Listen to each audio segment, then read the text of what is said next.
Assalamualaikum warahmatullahi wabarakatuh. Perkenalkan, nama saya Andra Yuga dengan NIM 2516-433. Saya akan membahas materi tentang perkembangan Islam di Asia Tenggara. Latar belakang: umat Islam merupakan mayoritas penduduk Asia Tenggara, khususnya di negara Indonesia, Malaysia, Thailand, Myanmar, Filipina, Singapura, Vietnam, dan Kamboja. Proses konversi massal masyarakat dunia Melayu ke dalam Islam berlangsung secara damai. Konversi ke dalam Islam merupakan proses panjang yang masih terus berlangsung sampai sekarang.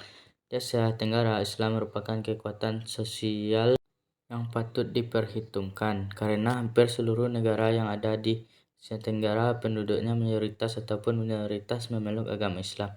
Misalnya, Islam menjadi agama resmi negara Federasi Malaysia. Kerajaan Brunei, negara Indonesia, penduduknya mayoritas atau sekitar 90% beragama Islam. Brunei sebagian kecil penduduknya beragama Islam, dan seperti negara-negara Asia Tenggara lainnya. Teori masuknya Islam di Asia Tenggara. Yang pertama, teori Arab dikemukakan oleh John Crawford.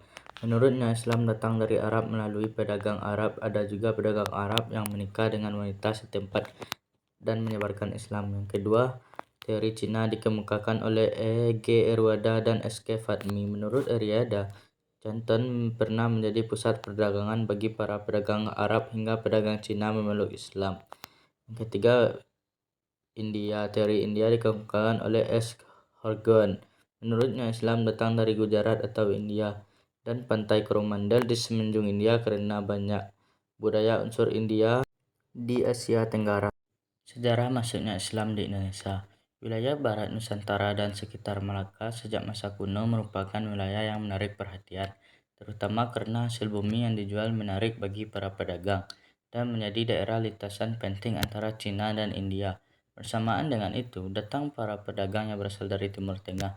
Mereka tidak hanya menjajakan barang dagangannya, tetapi ada juga yang berupaya menyebarkan agama Islam. Dengan demikian, agama Islam telah ada di Nusantara bersama dengan kehadiran para pedagang Arab tersebut. Kerajaan-kerajaan Islam di Indonesia. Yang pertama, Samudra Pasai, Aceh, pada abad ke-13 Masehi.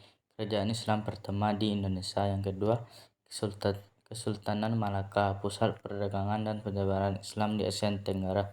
Yang ketiga, Demak, Jawa Tengah, kerajaan Islam pertama di Jawa.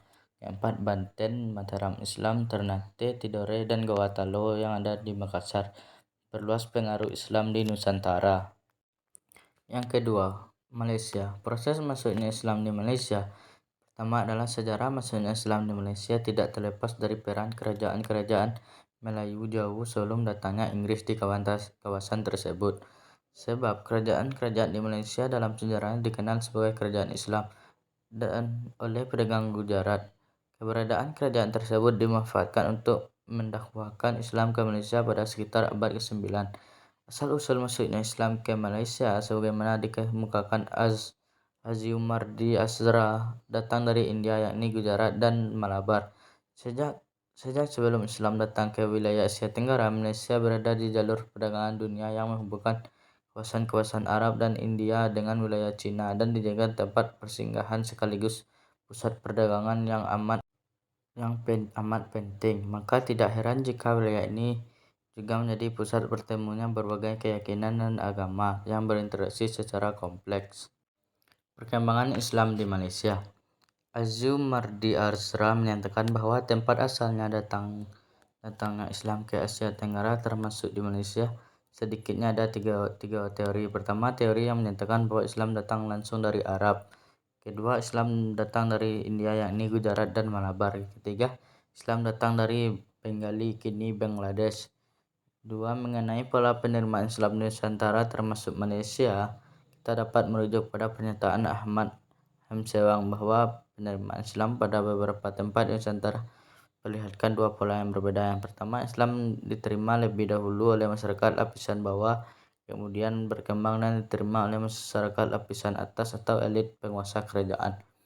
Kedua, Islam diterima langsung oleh elit penguasa kerajaan dan kemudian disosialisasikan dan berkembang ke masyarakat bawah.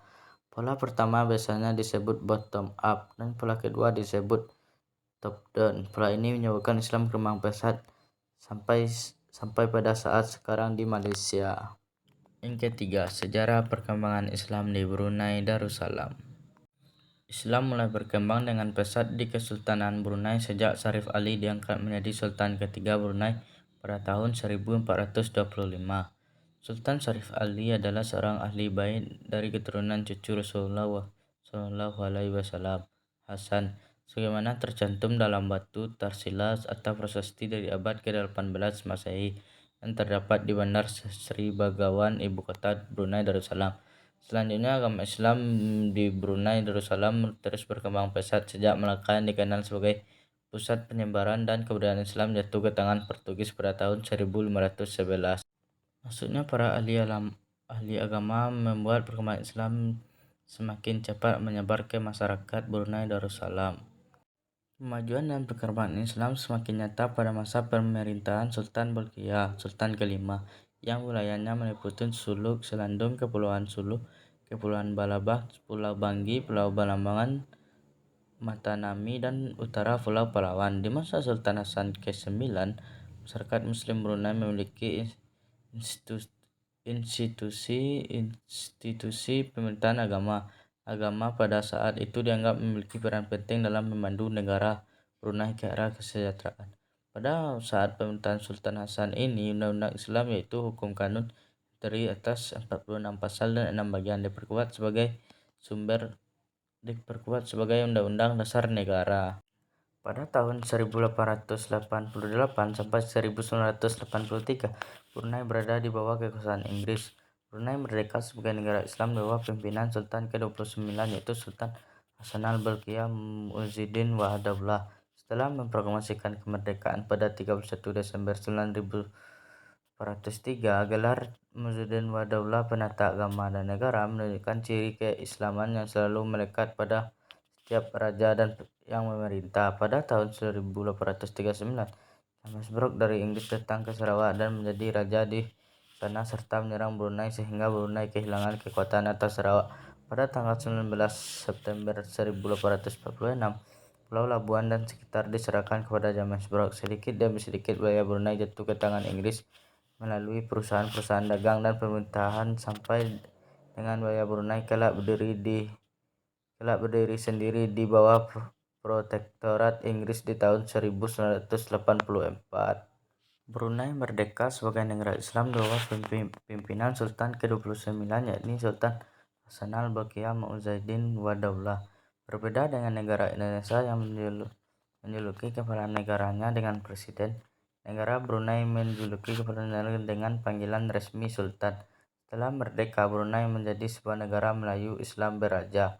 Sebelum abad ke-16, Brunei memainkan peranan paling penting dalam penyebaran Islam di wilayah Kalimantan dan Filipina. Sesudah merdeka di tahun 1984, Brunei kembali menunjukkan usaha serius bagi memulihkan nafas keislaman dalam suasana politik yang baru. Sultan telah membukakan usaha penyempurnaan pemerintahan dengan membentuk Majelis Agama Islam atas dasar Undang-Undang Agama dan Mahkamah Kadi tahun 1995. Majelis ini bertugas menasihati Sultan dalam masalah agama Islam. Sekian materi yang dapat saya sampaikan. Assalamualaikum warahmatullahi wabarakatuh.